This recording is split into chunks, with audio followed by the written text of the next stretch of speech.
ভোরের আলো ফুটতেই রাজধানীর কড়াইল বস্তির ভয়াবহ আগুনের ছবি উঠে এসেছে। সারা রাত আগুনের সঙ্গে লড়াই করে খোলা আকাশের নিচে রাত কাটানো মানুষেরা সকালে ফিরে দেখেছেন তাদের সবকিছুই পুড়ে ছাই হয়ে গেছে। অনেকে হারিয়েছেন জমানো অর্থ, আসবাবপত্র সহ শেষ সম্বলটুকু। অনেকে চেষ্টা করছেন সামান্য যা অবশিষ্ট আছে তা উদ্ধার করতে। সেই সাথে সেখানে রয়েছে খাবার সংকট। এখন পর্যন্ত কোনো সহায়তা না পাবার অভিযোগও করেছেন অনেকে। আর ফায়ার সার্ভিস বলছে তদন্ত কমিটির রিপোর্টের পরে জানা যাবে কি পরিমাণ ক্ষয়ক্ষতি হয়েছে। মঙ্গলবার বিকেল 5:30টার দিকে লাগা আগুন ফায়ার সার্ভিসের 19টি ইউনিটের চেষ্টায় 5.5 ঘন্টা পর রাত 10:35 নিয়ন্ত্রণে আসে।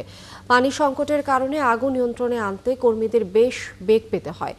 এদিকে ভয়াবহ আগুনে বহু পরিবার নিঃস্ব হয়ে পড়ার ঘটনায় গভীর উদ্বেগ ও সমবেদনা প্রকাশ করেছেন প্রধান উপদেষ্টা ডক্টর মোহাম্মদ ইউনূস।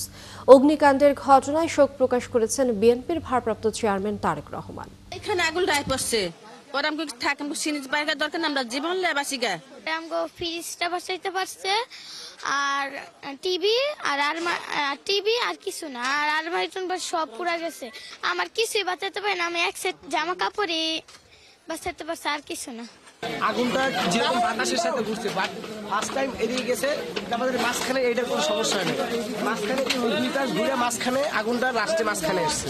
ঘরবাড়ি সব ঘুরে গেছে, কিছু নাই করতে পারিনি, খালি আমি বাচ্চা নিয়ে বেরোচ্ছি। এটা আমরা বলছি অর্ধেক বাইরে ছিল, সাঁতার লাগাইছি, আমি চলে গেছি সকালে। এই মসজিদের লাগে আমার ঘরবাড়ি সব, আমার কিছু নাই বাবা, কিছু নাই। আমি এই ঘর ওই আমার ঘর ওই কিছু নেই, আমরা এই জায়গায় আসছি।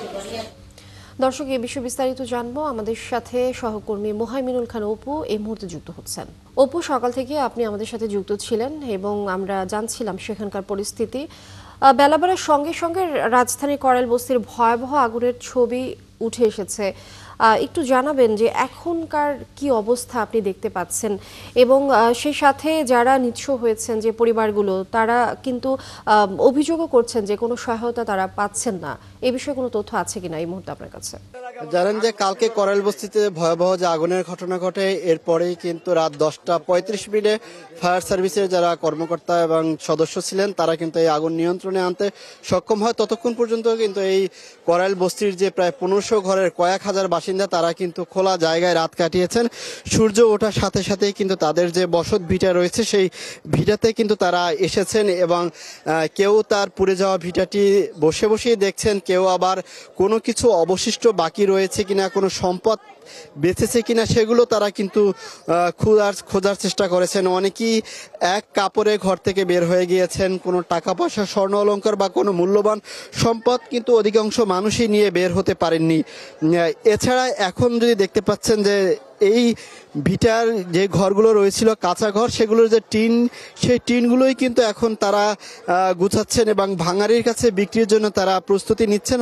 হয়তো কিছু সামান্য অর্থ তারা এখান থেকে পেলেও তাদের যে বড় অংশের ক্ষতি হয়েছে সেটি কিন্তু পোষাবার নয়। এখন পর্যন্ত তারা কোনো সরকার থেকে বা কোনো বেসরকারি উদ্যোগে কোনো খাবার সহায়তা থেকে কাপড় অন্যান্য কোনো সহায়তাই তারা পাননি, এমনটি তারা অভিযোগ করে বলেছেন। এবং সরকার থেকে যেটি এক বিবৃতিতে বলা হয়েছে তাদের ঘরগুলো আবার পুনর্বাসন করা হবে। তারা আশঙ্কা করে বলছেন প্রতি বছরই এই কড়াইল বস্তিতে আগুনের ঘটনা ঘটে, কিন্তু তারা কিন্তু সেই পরিমাণে ক্ষয়ক্ষতির আশ্বাস পেলেও পরবর্তীতে কিন্তু পান না। এবার যেহেতু বড় ধরনের আগুনের ঘটনা ঘটেছেন এবং 1500 ঘরের বাসিন্দা যারা রয়েছেন তারা কিন্তু একেবারেই নিঃস্ব হয়ে গিয়েছেন। তাদের আসলে একটি কাপড় ছাড়া আর কিন্তু তাদের পরনেও আর কিছু নেই। তারা গতকাল রাত থেকে কিন্তু অনেকেই অনাহারে রয়েছেন, তাদের ভাগ্যে কোনো এখন পর্যন্ত খাবার পর্যন্ত জোটেনি। এখানে যারা শিশু রয়েছেন তাদেরকেও দেখতে পাচ্ছি যে তারাও তাদের মা বাবার সাথে কথা বলছেন। এখানে আমি যদি একটু দেখাতে চাই যে এক মা কিন্তু তিনি তার ঘরের ভিটায় সেগুলো কিন্তু খুঁজে বের করার চেষ্টা করছেন।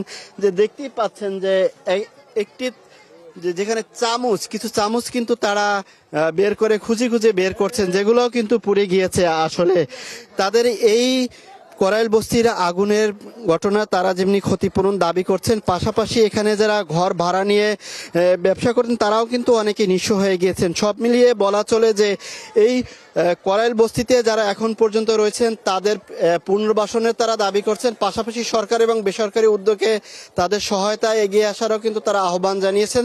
তবে গতকাল রাত থেকে এখন পর্যন্ত কিন্তু তারা তাদের প্রত্যেকের ভিটায় এসে তাদের কোনো কিছু বেঁচে আছে কিনা, অক্ষত আছে কিনা সেগুলোই তারা খুঁজে খুঁজে বের করার চেষ্টা করছেন। তো এই ছিল রাজধানীর করাইল বস্তির আগুনের পরবর্তী দিনের অনেক ঘটনা। ধন্যবাদ আপনাকে।